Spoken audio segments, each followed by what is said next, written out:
චන්දික බාලසූරිය. අද මම බලමු අද මේ කොළඹ අදාසන්න ප්‍රදේශවල පාරවල් වල යනකොට මේ කොළඹ පැත්තට උදේ වෙලාවක හිටමු. යනකොට මේ ට්‍රැෆික් තියෙන වෙලාව මේ වාහන නැවතිලා තියෙනවා. මේ කොහොම පාර හිර වෙලා නැවතිලා තියෙන වෙලාවක ඔය බලන්න අපි මේ අතුරු පාරකින් මේ මේනකොට අපි ඇවිල්ලා මෙතනින් මේ දකුණට නම් දාන්න ඕන මේ පාරේ. දැන් මේ මේට යන පැත්ත මම හිතමු මේ කොළඹ ගාලු පාර කියලා. මේ කොළඹ පැත්ත මේ මුරුඩු පැත්ත යනවා. අපි හිතමු එහෙම. එතකොට මෙතනින් ඔය මේ අතුරු පාරෙන් ඇවිල්ලා දැන් මෙතනින් මේ ලයින් දෙකක් තියෙනවා. මේ දෙක මැද්දෙන් ඔයා මේට හරවන්න ඕන. එතකොට හොඳට බලන්න උතර තියාගන්න. මෙතන ඉන්න මේ වාහන දෙන්නෙත් නෑ එන්න. අමාරුවෙන් මෙතෙන් ආපුවම ඕගොල්ලෝ දැන් මේ ලයින් දෙක හරි ඊට පස්සේ ඔයගොල්ලෝ බලන්න මේ පැත්තෙන් මොකුත් වෙනවද කියලා. මෙහෙට උදේට වාහන අඩුයි. එතකොට දැන් මෙතනින් බලලා මෙහෙම දානවා. මෙහෙම දැම්මොතින් දාන්න එපා. දානකොට හොඳට මතක තියාගන්න මෙන්න මෙතනින් එනවා මේ ලයින් එක නැවතිලා තියෙන්නේ. මෙහෙන් එනවා 3 wheel. 3 wheel එනවා මේ ඉතින් කඩාගෙන. මෙහෙන් එනවා යතුරු පැදි. බයික් මොටර් බයික් එනවා. මෙම සමහරු මෙහෙන් හිතන්නේ මෙහෙන් වාහනයක් එයි කියලා මේගොල්ලෝ. දැම්මොත් වදිනවා මෙතනින්. මේ මෙයා මෙතනින් බලලා මෙහෙ දැම්මොත් මෙතන මේ පැත්තෙන් එන කට්ටිය. බයික් 3 wheel මේ ගෝඩ එකට එනවා ඔහොම. උදේට. එන්න හොඳ කල්පනාවට දාගන්න ඕන මෙතනින් ඇවිල්ලා මේ ලයින් එක බලපුවහම හරිනම් මේ පැත්ත බලලා මේ විතර දැම්ම බෑ එහෙම බෑ. මෙහෙන් එන වාහන. එනවා මෙතනින් එනකොට මෙහෙන් දැම්මොත් මේ අය වදිනවා. වදිනකොට එන්න මෙයා මෙතන මේගොල්ලෝ මෙයා පොඩ්ඩක් ඉස්සරහට ගියොත් මේගොල්ලෝ ඕන් ගහනවා. උත්තර ඕන් ගහනවා මේ බයින අතපය දික් කරනවා කෑ ගහනවා. ඒක කවන්නේ ගණන් ගන්න දෙපද නැහැ.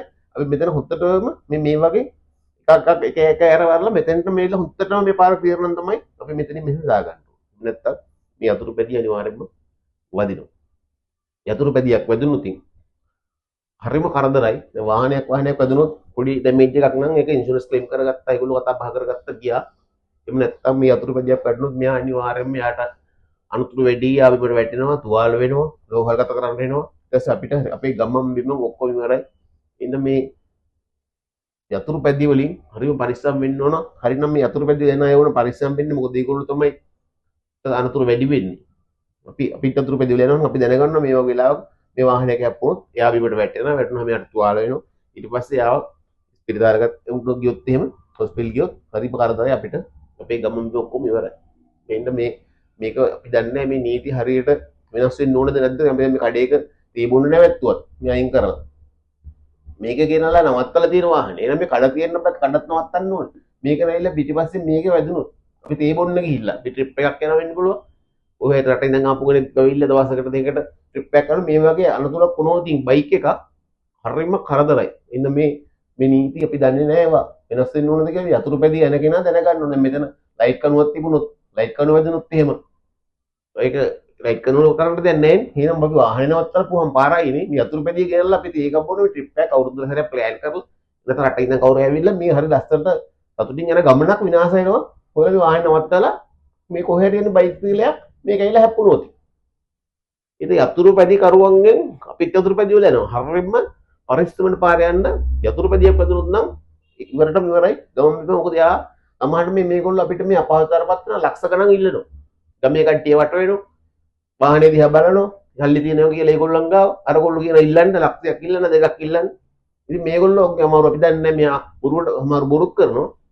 ඉතින් මේ ලක්ෂ අමාරු දෙනවා. දීලා ඒක ගොල්ලෙන් ගමනේ ගොල්ලෝ යනවා. ඒක හරියම අවදාන. හරියම අවාසනාවන්ත තත්ත්වයක්. ඉතින් හරුණා කරලා මේ වාහනේ නවත්තනකොට ඔයගොල්ලෝ බලන්න පුළුවන් තරම් මේ පාරෙන් එළියට තියාගන්න. එහෙම නැත්තම් අපිට කරන්න දෙයක් නැහැ. කල් ලයිට් එක නවත්තන් ඉඳලා පිටිපස්සෙන් ඇවිල්ලා හැප්පුවොත් යතුරු පැදියක් ආවොත් අපි ඉවරයි. ඒගොල්ලෝ අනිවාර්යයෙන් බිමට වැටෙනවා, තුවාල වෙනවා. තුවාල වුණාම ඒ රෝහල්ගත කරපුවාම අපේ ගමම ඔක්කොම ඉවරයි.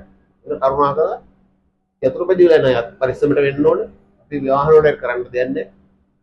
ඉතින් යතුරු පැදි වලින් හරිම අවදානම් හරිම පරිස්සමට යන්න යතුරු පැදි වලින් මේ නීති අපි දන්නේ නැති හින්දා මොකද මේ වගේ නවත්තක වෙලාවක ඒක පොඩ්ඩක් අපි ගියාම මේලා ඊට පස්සේ වැද්දුවත් පස්සේ අපිට කරන්න දෙයක් අපි මොකද කරන්නේ? කඩයක් තියෙනවා තේබුණ කඩව නවත්තන මේ ආවිල පිටිපස්සෙන් අප්පනවා. අප්පුවට පස්සේ ගමේ අයත් වට වෙනවා. වට වෙලා මෙතන හරි අපි පිට මිනිස්සු ඔය රැයට බලා දැන් කියොත් ගමේ වට වෙනවා. ගමේ අය තමයි යතුරු පැදි වල ළඟ යන අය අදිවත් ඉන්නේ. එතකොට අපි ඉවරයි. ඉතින් හරිම කල්පනාවට පරිස්සමට යන්න යතුරු පැදි වැදුනොත් හරි අවදානම්. Thank you.